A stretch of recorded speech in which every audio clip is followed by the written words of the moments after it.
No. Now just roll the window down. There you go. Fit right there. Perfect. All right. Here's my excess. So when I go to cut the top edge, I want to cut it flush with the top. I don't like cutting on an angle too high. I don't want to cut too low. I want to cut it pretty much flat with the top. Problem is, if I try to lay this like flat on top of the window here as I go to cut, it's going to end up giving me a little bit more of like a ripple wobbly line.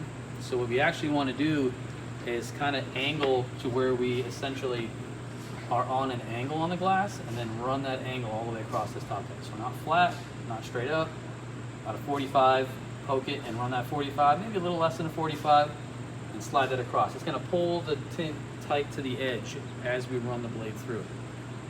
Doesn't matter which side you start on.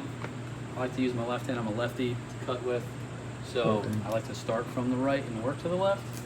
But again, you know, depends on what the car gives you too. You may have a car where the mirror is blocking you, and it's really hard to get in there on one side, so you may have to start on this, you know, opposite side. But I also like to pull the film tight.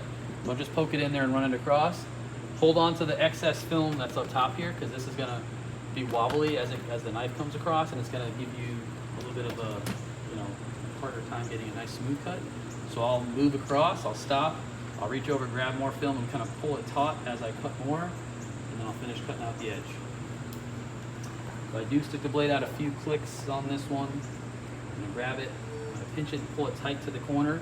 I'm going to poke in, I'm going to show you up here, I'm going to poke in on an angle and bring it down to the window and then ride across. So I'm going to start over here as close to the corner as I can get.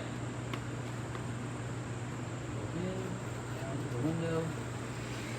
A little bit of that angle going on there, ride across.